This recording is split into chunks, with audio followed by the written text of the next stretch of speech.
வணக்கம். செல்வகுமாரின் அதிகாலை வானிலை ஆய்வறிக்கை.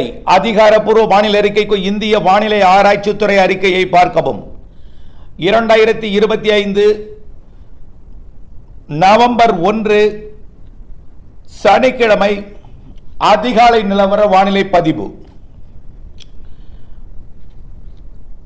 வானிலை அமைப்பு. நிகழ்வுகள் இருப்பிடத்தை அறிவிக்கிறேன். அதற்கு பிறகு அதனால் ஏற்படக்கூடிய மாற்றங்கள், அதனால் ஏற்படக்கூடிய மழைப்பொழிவு உங்கள் ஊருக்கு எப்பொழுது என்பதையெல்லாம் இதில் பார்ப்போம். அடுத்த நிகழ்வு, அடுத்த புயல் மண்டலங்கள், தாழ்வு பகுதிகள் வரக்கூடிய நவம்பரில் எப்படி, டிசம்பரில் எப்படி, ஜனவரியில் எப்படி எல்லாம் இதிலே பார்க்க இருக்கிறோம். இறுதி வரை கேட்டு பயன்பெற அன்போடு கேட்டுக்கொள்கிறேன். தற்பொழுது குஜராத் கரையோரம் நீடித்துக் கொண்டிருக்கக்கூடிய தீவிர தாழ்வு பகுதி அதாவது அங்கிருந்தது ஆழ்ந்த மண்டலத்திலிருந்து மண்டலமாக செயலிழந்து தீவிர தாழ்வு பகுதியாக செயலிழந்து விட்டது. இன்றைக்கு அது தாழ்வு பகுதியாகவும் செயலிழக்கப் போகிறது.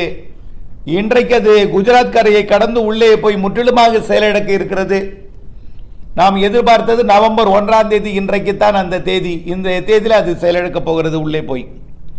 சரி, அடுத்தபடியாக ஏற்கனவே ஆந்திர பிரதேசம் கரை கடந்து உள்ளே சென்று நேற்றைக்கு பீகார் மற்றும் மேற்கு வங்கம் இடைப்பட்ட பகுதியில் நீடித்துக் கொண்டிருந்த அந்த தாழ்வு பகுதி தற்பொழுது தாழ்வு நிலையாக கீழ் தரையோடு இணைந்த காற்று சுழற்சியாக உருவாகிவிட்டது. இது தற்பொழுது மேற்கு வங்கத்தின் வடக்கு பகுதி மற்றும் வங்கதேசத்தின் வடக்கு பகுதியை ஒட்டி கிழக்கு நோக்கி நகர்ந்து கொண்டிருக்கிறது. நாளை முற்றிலுமாக இது கிழக்கு நோக்கி நகர்ந்து அருணாச்சல பிரதேசம் மற்றும் ஒட்டுமொத்த வடகிழக்கு மாநிலங்களுக்கெல்லாம் 2ஆம் தேதி 3ஆம் தேதி மழைப்பொழிவு கொடுத்து, அதாவது 2ஆம் தேதி மழைப்பொழிவு கொடுத்து செயலிழந்தோம். 3ஆம் தேதி அங்கே மழைப்பொழிவு தொடர்ந்து கொண்டிருக்கும். அவ்வளவுதான். அடுத்தபடியாக வங்கக்கடலுக்கு புதிதாக தாய்லாந்து வளைகுடாவின் வடக்கு பகுதி, தாய்லாந்து கரையை ஒட்டிய பகுதியிலிருந்து தற்பொழுது ஒரு நிகழ்வு வந்தடைந்திருக்கிறது. தாழ்வு நிலையாக கடலோடு இணைந்த காற்று சுழற்சியாக வந்தடைந்திருக்கிறது. இந்த நிகழ்வு மியான்மர் கரையோரம், அப்படியே வங்கதேச கரையோரம் சென்று மேற்கு வங்க கரையோரம் வரைக்கும் சென்று பிறகு அப்படியே திரும்பி தெற்கு நோக்கி தமிழ்நாட்டிற்கு வந்துவிடும்.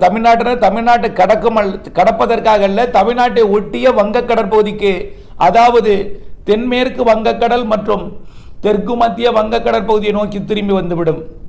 இது திரும்பி வருவதற்கான காரணம், அடுத்த நிகழ்வு ஒன்று வங்கக்கடலுக்கு வர